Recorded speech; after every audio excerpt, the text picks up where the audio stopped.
Hello everyone, welcome to Lukmaan IAS. Today we are going to have the Hindu newspaper analysis dated 26th of July 2022. So let us quickly look into these topics and we will have a discussion on these topics one by one. So the topics that we are going to cover in today's discussion are listed here. So the first topic for the day is learning lessons. Okay.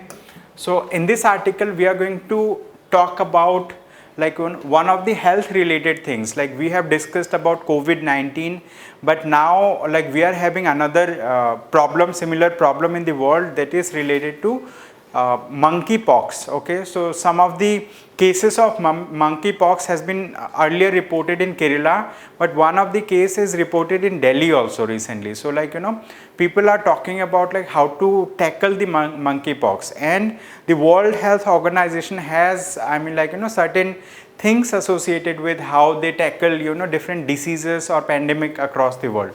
So we are going to discuss in detail about this in this article. So this is related to health sector of Indian economy. Apart from this, like we are going to discuss the second topic. It says reform bail law, but make the right diagnosis first. Okay, so like yesterday we discussed about an article. In that article we talked about bail. Okay, we have talked about discontent of the Supreme Court of India related to some of the bail provisions, some of the judgments of high courts. So in this article we are going to go little deeper. We are going to talk about the bail laws, and we are going to talk about like why it is in news nowadays. This topic is relevant from Indian polity point of view. Apart from this, the third topic is related to art and culture. In this topic we are going to understand about a specific type of saree, okay, that is found in Mayurbhanj district in Odisha. So in this article we are going to talk about Mayurbhanj's Joy de Vivre, feast, dances, prayers, immense pride. Okay. After then, the next topic is related to Indian economy, and in this article we are going to talk about EAC member backs RBI's use of forex reserves to stabilize rupee. Okay, so EAC stands for Economic Advisory Council. Okay, so Economic Advisory Council is a body that advises the Prime Minister of India and the Government of India related to economic matters. So one of the member of the Economic Advisory Council, it has backed, means like it has supported the Reserve Bank of India's move, right, for the uses of forex reserves to stabilize Indian rupee. Okay, vis-a-vis dollar. So we are going to discuss about this article in this discussion. Apart from this, we are going to talk about another topic. It says backsliding on climate action. Okay, backsliding on climate action. So backsliding we are going to talk about with reference to developed worlds. Why developed worlds are like thinking of going back from their commitment, or like thinking of re-evaluating the pledges that they have already made.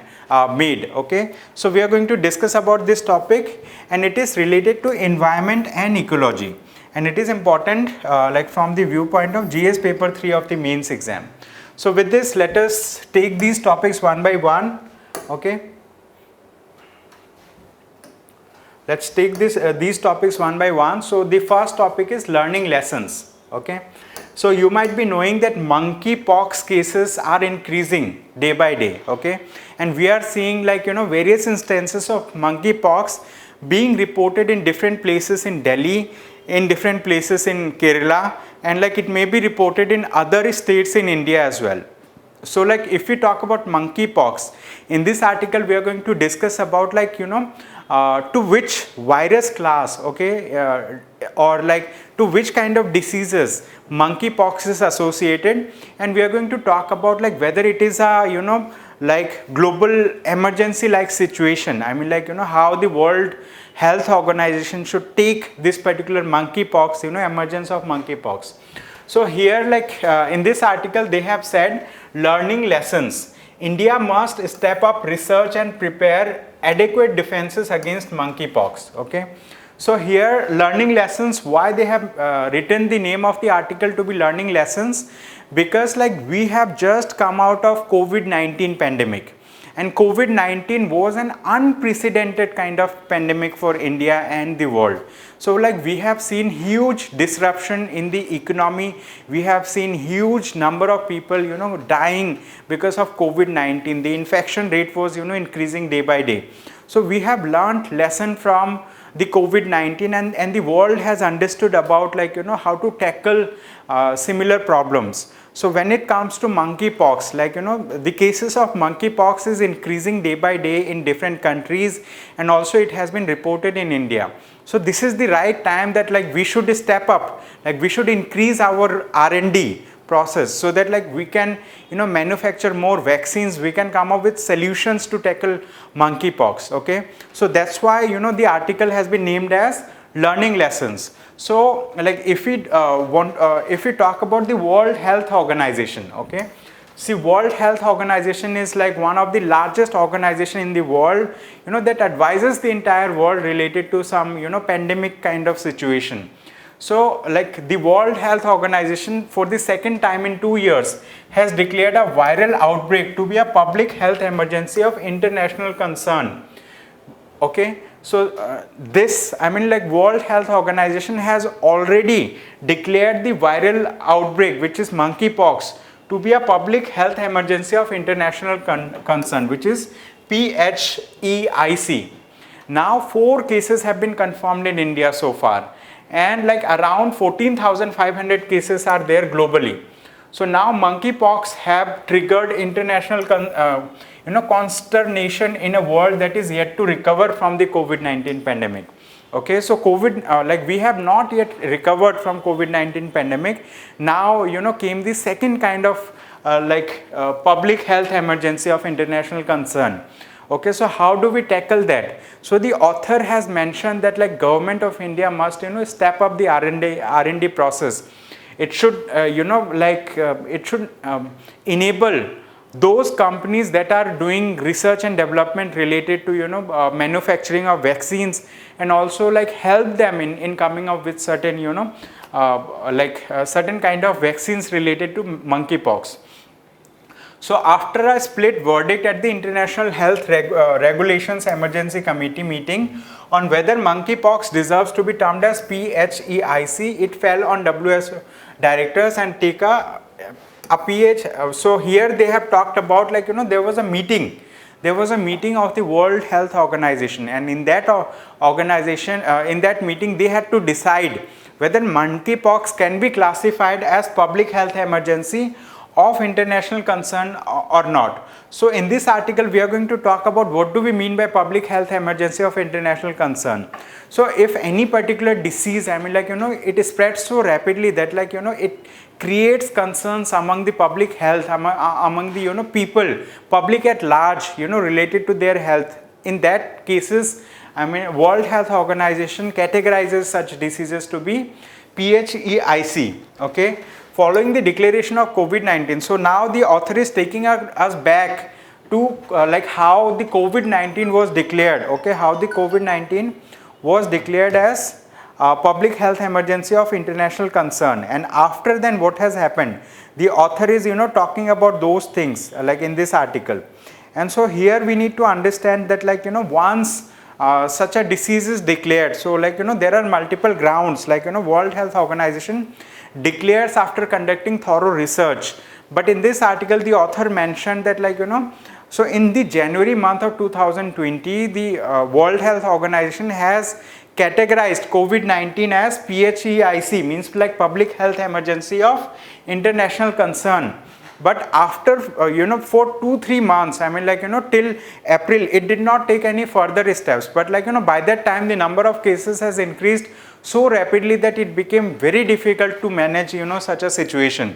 So following February was the pivotal month that compelled WHO to elevate threat level and push the world into territory that it had not navigated since 1918 influenza pandemic. Okay, so here the author is talking about the history of such kind of pandemics. Okay, so within a month and a half, the COVID-19 pandemic has spread to 63 countries, with Spain, Belgium and US historically non-pandemic for the virus, beginning to report a spike in the cases. In Africa too, means like, the author is now talking about the cases of COVID-19, okay. So in Africa too, transmission has been historically limited, and there is uncertainty over the events that have caused such a global spike. Now monkeypox for now has more visible manifestations such as rashes and blisters, okay. So monkeypox has more manifestation, means like if someone is affected by monkeypox, so the effects are generally visible on the body, but like in case of COVID-19 it was not visible, okay. So WHO has recommended that countries step up the surveillance, amplify public awareness campaigns, governments work toward not stigmatizing the disease, and health infrastructure be primed towards producing diagnostic kits, okay. Now here monkeypox fell under the category of so as of now, okay, so like to be correct, as of now, earlier I mean like monkeypox was categorized as neglected tropical diseases, but the thing is like as of now the World Health Organization has not yet taken like the decision whether to consider this to be a pandemic or not, okay. But the thing is, as of now the status is neglected tropical diseases, but like this particular virus is very, I mean like damaging in nature, okay.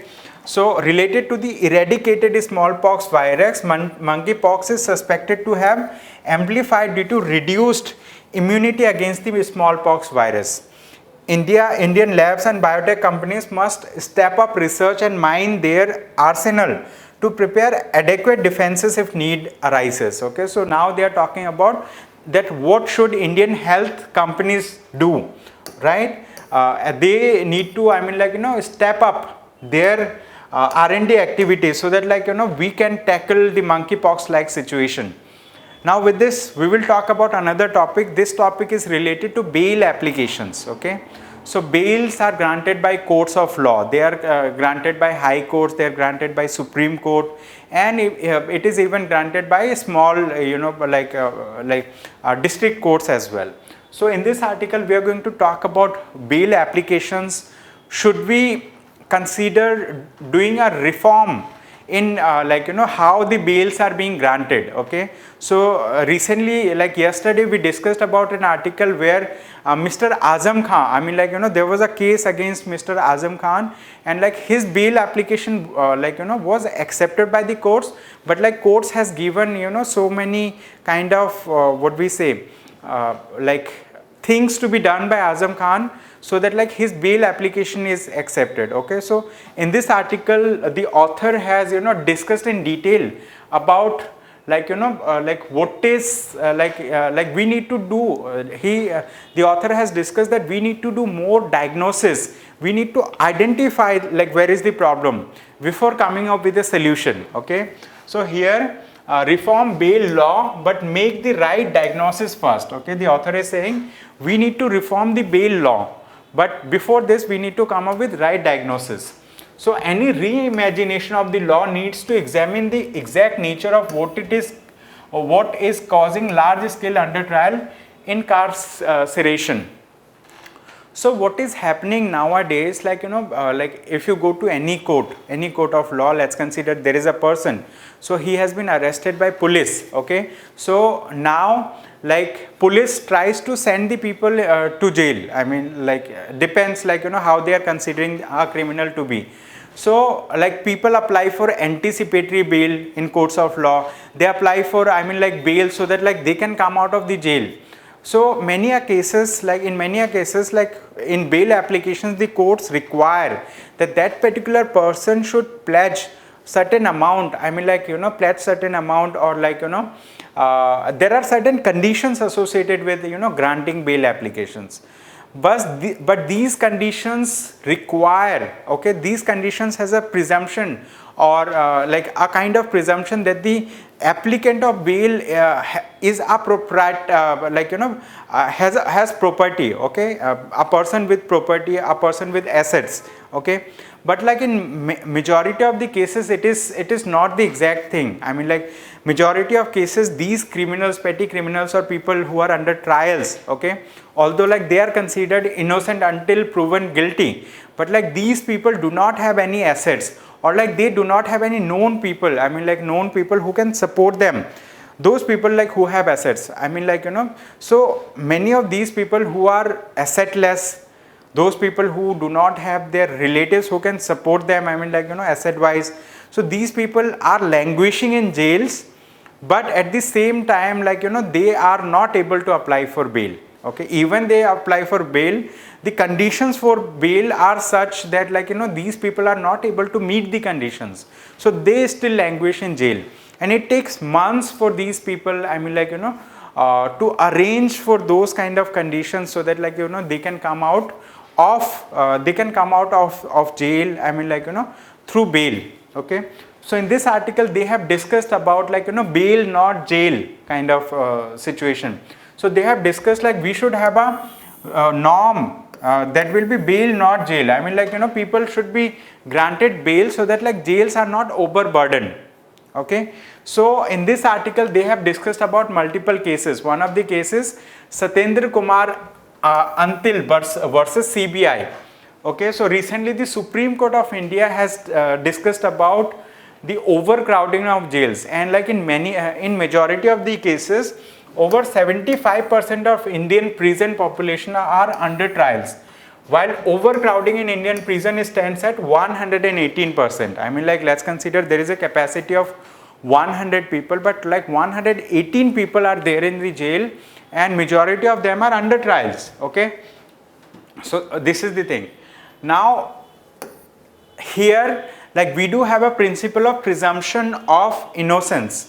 What do we mean by principle of presumption of innocence? Let's consider someone is arrested by a police, but like guilt has not been decided by a court of law in that case. I mean like the court has not like given a verdict whether that person is guilty or not guilty. Okay, so those people, once they are arrested, they are sent to jail also under judicial custody, but these people are under trials. What do we mean by under trials? Means like these people, a trial is still undergoing, means like a final verdict has not come, but during this process these people like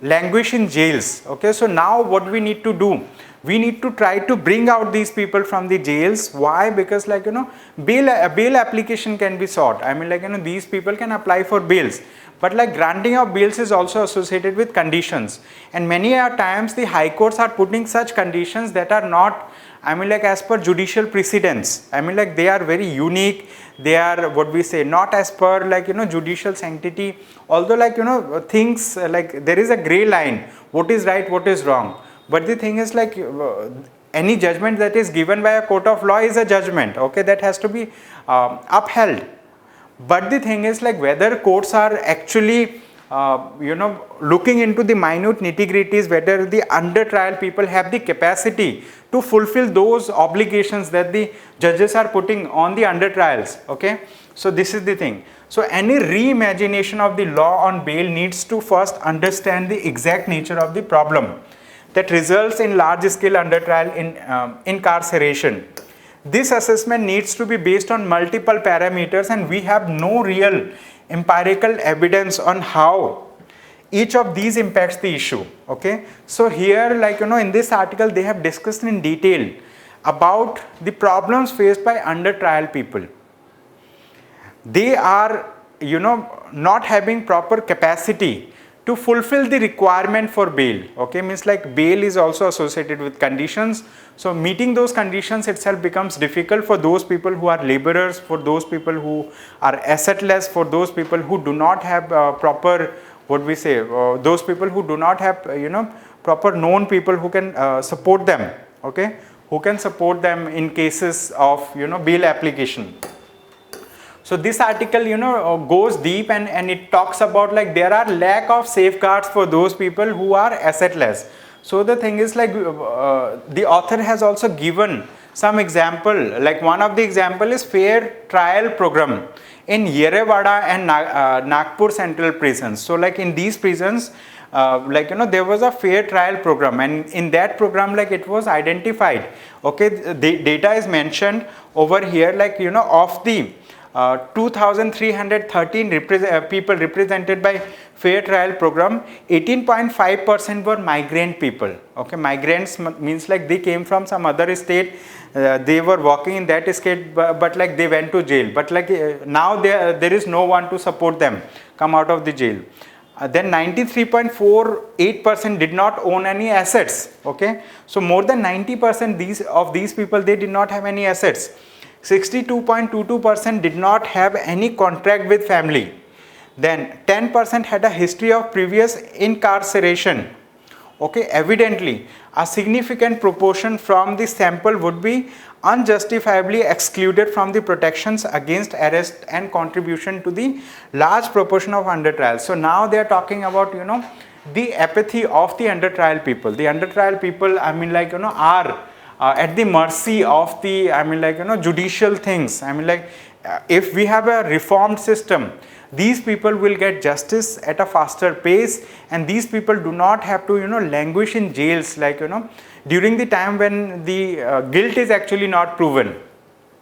So approach to bail adjudication. Now this article is talking about like how do we adjudicate the, I mean, like, you know, bail applications. So for adjudicating the bail application, there has to be a proper, I mean, like, you know, law in place. That law should also look into the current and emerging factors. Okay, so it should be like, you know, like human friendly, so that like a person should not languish in jails just for, I mean, like, you know, hearing or trial. So this is the thing. So there are guidelines that are in place, but like these guidelines need to be reformed. Okay, these guidelines need to be reformed. So in this article, the author has talked about these things. So I have, you know, highlighted all those important points. Okay, I have highlighted those points that are very important. So there are, I mean, like, you know, various challenges in bail compliance. A large number of under trials continue to remain in prison despite being granted bail due to challenges in complying with the bail conditions. Okay, so there are multiple conditions also. Okay, so these conditions are very difficult to comply with. Okay, and like the author is talking about flawed assumption, means like judges sometimes assume that the under trial people, they have lot of assets and they'll be able to fulfill the conditions that are put forward by the judges. But like, you know, when fair trial program was conducted in Yerewada jail and Nagpur Central jail, it was found that majority of these people were assetless people, like, you know, more than 93%, and at the same time more than 62% did not have any contact with any family member. Okay, so these are the things. Now with this, let us take another topic. Okay, so this article, I mean, like, I have listed it as part of art and culture, but like, you know, this topic is somehow related to polity. So what has happened recently, you know, you know, Miss Murmu. Okay, she became the President of India. Okay, so Draupadi Murmu, she is the tribal President of India. So today or yesterday, I guess, like, you know, she was she has sworn in as the 15th President of India. So she is a tribal woman. She comes from Odisha. Okay, she comes from Odisha.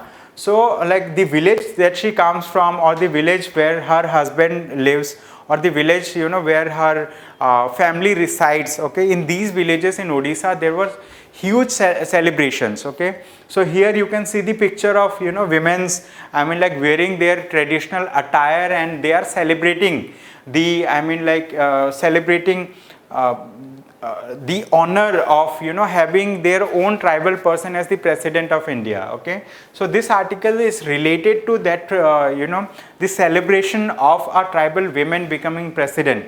But like here, the clothes that these women are wearing, these are known as saree. Okay, so these sarees has some specific specific attributes, qualities. We are going to discuss about these attributes. Okay, so sometimes UPSC asks questions like this. So the present president, she comes from Mayurbhanj district of Odisha. So you know, like, you know, like when you read art and culture, so Mayurbhanj, I mean, like, Mayurbhanj plays a very important role, because like, you know, we do have, you know, certain specific art and culture related thing that are associated with Mayurbhanj district. Okay, so like in this topic they have discussed all about these articles, but like what is important that I have taken is the name of the saree. Okay, so these people, I mean like even Murmu, okay, Draupadi Murmu, she comes from Santhal community. Okay, so you might have heard about Santhals. Okay, Santhals, so they were freedom fighters, they were fighters, they were fighter people, they were fighting against the Britishers. So there is a history associated with them in the modern history. You need to read about Santhals. And apart from this, like these women were wearing saris. These saris are known as jhal sari. Okay, these are known as jhal sari, and these saris are hand woven. Okay, means like they are woven using hand. Okay, hand woven with motifs of birds, fishes, flowers, leaves, and animals. It signifies the community's close association with nature. Okay, and so Draupadi Murmu, I mean like she has done huge struggle in her life, and during her schooling time, I mean like she was the first girl who used to go to school, and after then like she became the first daughter of the village to go to college as well. Okay, so this is associated with her, but most importantly we need to focus on this sari, which is jhal sari. It comes from Odisha, and it has these important things associated. These are hand women, and like it wears motifs of birds, fishes, flowers, leaves, and animals. And at the same time these I mean like these people, I mean like the people who wear this, they are from the Santhal community. Okay, that's important. Apart from this, like we have another article. This article is somehow related to international relations. It's associated with religious affairs, and like why it is important, because like one of the greatest really one of the greatest, what we say, Christian saints, I mean like his name is Pope Francis. So Pope Francis has recently visited Canada, right? One of the portion of Canada. So what has happened, like during the colonization period, okay, when the colonization was happening, so many countries like United Kingdom, like UK, the Great Britain, they colonized different parts of the world. Okay, not only Great Britain, but like other countries also started doing colonization. So like Canada was also colonized. So during the colonization process, like the native people of Canada, okay, native people of Canada, so these people were what we say, marginalized, and their childrens, I mean like their childrens, when they used to come to the school, so there was huge disparity against them. Okay, what kind of disparity means, like they were looked differently, they were not given proper access to the things, there were cruelty against those students in the schools. So recently, I mean like some evidences have been found that like many of these children were killed inside these schools also. Many, I mean like bones etc. were found. So those things were in news like long ago. But recently the Pope Francis, I mean like he is a Christian saint. He has visited like like one of the place in Canada, and after visiting, like he has given apologies from the Christian community. Like he has told that like we Christians have done evil, and like we should not have done it in the first place. And now what is what is there, like, so I am going to read what he has actually said, so that like it is not misinterpreted. Okay, so let me read. So Pope Francis on Monday apologized to Canada's native people on their land for the Catholic Church's role in the schools where indigenous children were abused, branding forced cultural assimilation a deplorable evil and disastrous error. Speaking near the site of two former schools, okay, in Massachusetts, in Alberta, the Pope went further, apologizing for Christian support of the overall colonizing mentality of the times and calling for a serious investigation of the schools to assist survivors and descendants in healing. Okay, so this is the thing. I mean like Pope Francis, like he has taken a right step and given a very good gesture to the indigenous community of Canada. Okay, so this is the thing. With this, let us take another article. So recently what has happened, the Reserve Bank of India used the foreign exchange reserves, the forex reserves that it had for stabilizing the currency in the external market. Okay, why? Because slowly and gradually the Indian rupee was depreciating and dollar was getting appreciated. Okay, so rupee has fell very sharply in a very short time period. So that's why the Reserve Bank of India started using the forex reserves that it has, and so it has to some extent helped us to stabilize the INR, Indian rupee. So one of the member of the Economic Advisory Council, okay, I would like to say that Economic Advisory Council is one of the apex or top level council that advises the Prime Minister of India and also the government of India related to economic matters, related to economic policies. Okay, so one of the member of the Economic Advisory Council has said recently that the move of the Reserve Bank of India in using the forex reserves to stabilize the currency was a right move.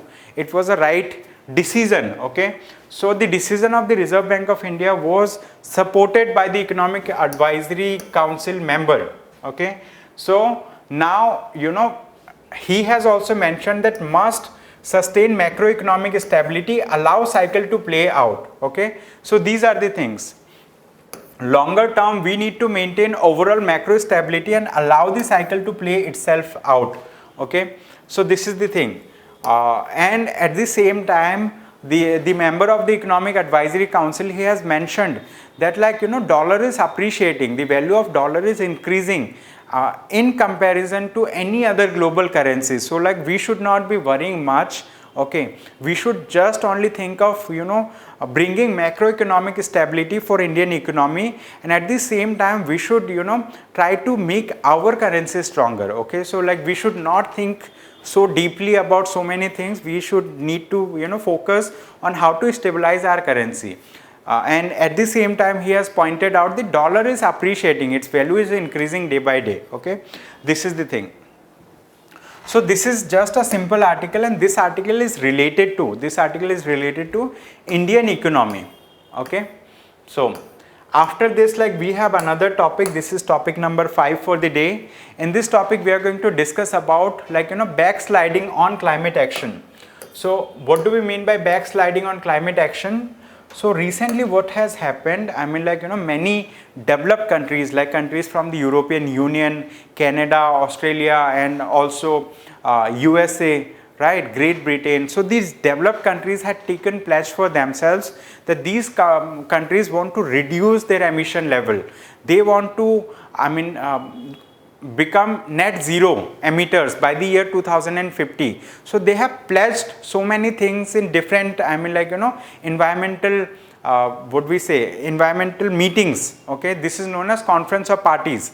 In those conference of parties, these countries have pledged, means these countries have taken a resolution that we will become net zero emitters. Net zero emitter means these countries will not emit carbon dioxide. So if it is emitting carbon dioxide, so it will have equal amount of carbon sink also. Okay, so they are going to go for greenery, they are going to go for afforestation, they are going to phase out fossil fuels, they are going to take multiple steps. Why? Because they want to become net neutral.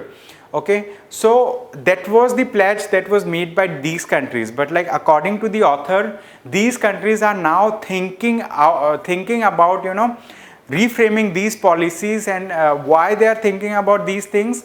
Because in the global market, the price of energy has gone up. Price of energy means price of fossil fuel related, for example crude oil, okay, fossil fuel related things, it has gone up in the world. So these many of these countries have restarted their coal based power plants. So when they have restarted their coal based power plant, it means they are backsliding, they are coming back from the pledges that they have made. They have made the pledge that they will stop using coal based power plants. They will reduce the usage of fossil fuels. They will go for those kind of energy sources that are going to be environment friendly, for example renewable sources of energy. But according to the author, these countries have started looking again into the pledges that they have made, and the author suggests like this is not a healthy trend.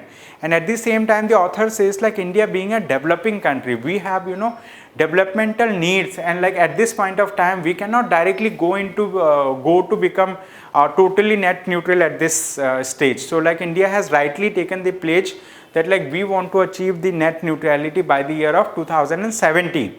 But like in this article the author also says that like by the year 2070 India wants to become net neutral, but what about the entire world?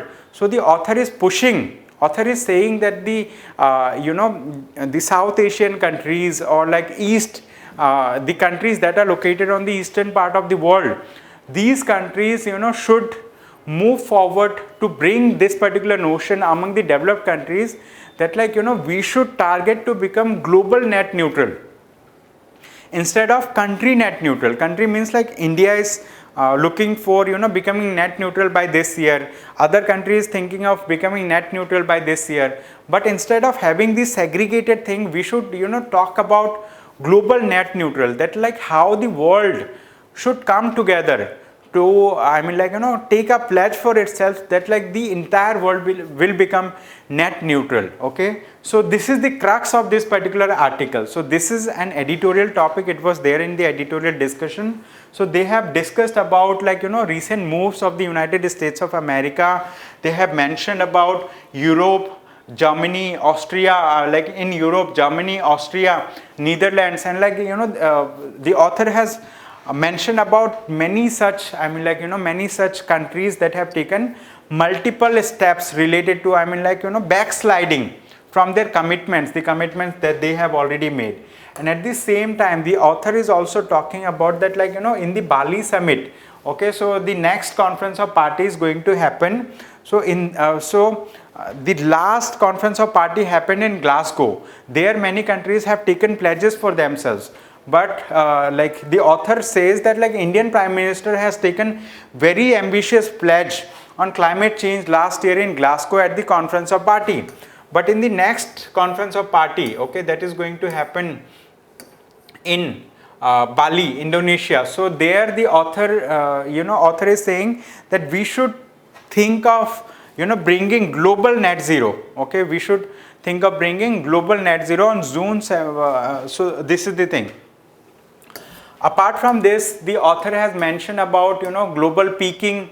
What do we mean by global peaking? Global peaking means like there will be a time period when like there will be highest level of carbon dioxide in the environment, highest level of global warming. So we should try to delay the global peaking, and at the same time we should take remedial steps, right? We should take precautionary steps so that like we can actually avoid that situation to happen. Okay, so here the author is talking about global net zero rather than individual net zero for 2050. So author is thinking that like by 2050 the world should together come to make global net zero a possible thing.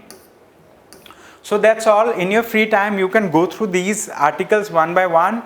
I have highlighted the important points in these articles. Once you read these articles, you will be understanding about the exact viewpoints of the author. That's all for the day. Thank you so much everyone for attending today's session. I hope you have a good day ahead. Thank you.